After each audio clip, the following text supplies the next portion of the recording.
The coronavirus is impacting communities across the globe, but here at home, it's also leading to some disturbing occurrences. Many in our Asian American neighborhoods are reporting that foot traffic is down and business has slowed to a halt. Even more troubling, we are seeing a disturbing rise in hate-filled attacks. This has now led some to worry about how to defend themselves, and gun sales are actually up in certain neighborhoods.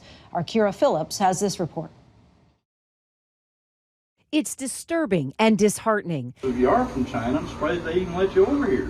We're talking about racially motivated crimes inspired by fear over the coronavirus. Now I'm going to share it to my family. As COVID-19 spreads across the United States, so does an alarming rise in hate crimes within Asian American communities. Why did they do that to this car? My heart just sunk. This car vandalized in California. The language too disturbing to show you. And the Chandy family is devastated. Anna, in tears, forced to explain to her child what the racial slurs mean. Why are they being racist to us? We don't even have the coronavirus. And then there's this video, posted to Facebook, now part of an NYPD hate crime investigation. So move.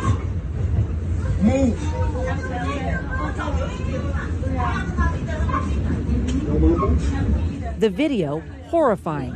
An Asian American minding his own business as a total stranger berates him before spraying him with Febreze. New York City's transit department now calling this incident racist.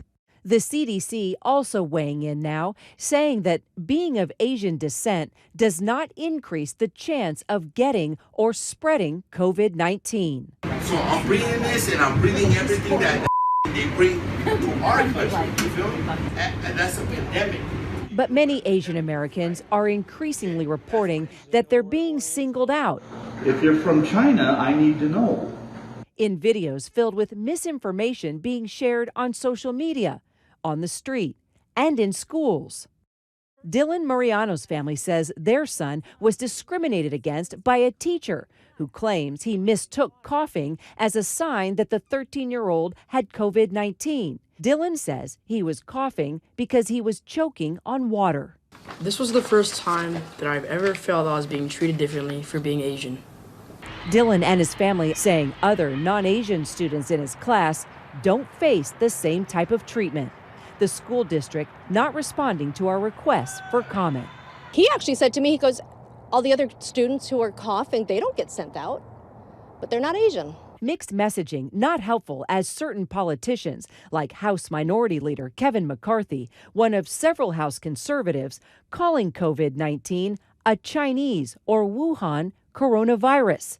Now, Asian community advocates around the country are speaking out. I think this is kind of unprecedented. This is not just affecting Chinatown here, it's affecting Chinatown in North America and globally. From foot traffic to small businesses, Chinatowns and Asian American communities across the country severely impacted in the face of COVID-19. I think there's a great deal of misplaced fear directed at the Asian community, which is very, very unfortunate because this disease is not ethnic-centric. For 40 years, Jing Fong has been an institution in New York. Now, the largest restaurant in Chinatown is closing down temporarily in the middle of the week. If this continues for another 2 months, we don't know if we're going to remain open anymore. With a staff of 180 employees, Jing Fong is seeking ways to keep the lights on. On a busy holiday, about 75% tourists. On a normal, like Chinese New Year, it's maybe 25% tourists. But now we get 0 tourists. Temporary closures and steep discounts hitting these restaurants hard, and business owners trying to figure out how they'll make ends meet. 呢個絕對係我哋最重要嘅問題就係咁樣，開又死，唔開又係死，等係睇點死法，死唔死係咪病菌死咧？定還是係閂門冇生意死？ Local Chinese businesses are taking measures to mitigate panic and fight public perception. People are very concerned. We understand their feelings, but actually it's hurting us too. fear of coronavirus impacting Los Angeles, California, too. And we just wanted to try our best to protect the customer and our employee.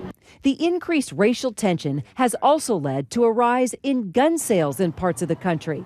Some Asian Americans feel unsafe, and they're beginning to arm themselves in response. Well, last year we did with this company about $100,000, and year to date we already did like almost $70,000 sales.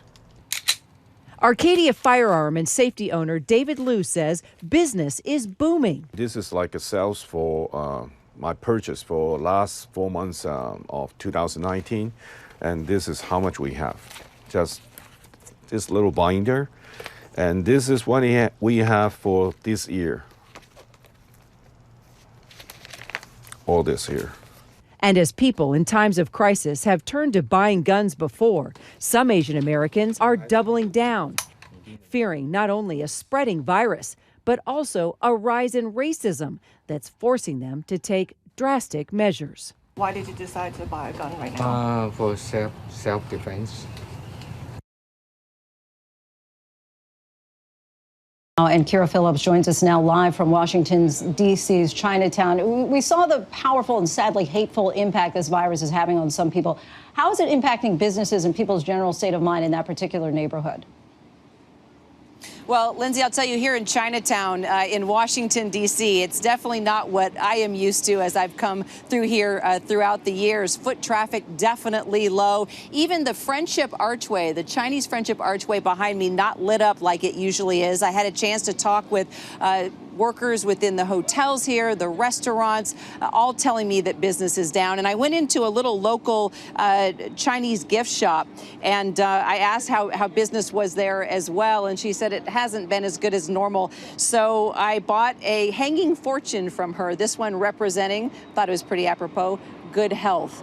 And also, Lindsay, UNICEF, which defends children's rights around the world, came out with a statement today talking about this very issue, saying we remain on the ground working in affected communities to mitigate secondary impacts for children and push back against stigmatism. They also released an article today. They published a story, 5 Ways to Fight Racism and Xenophobia.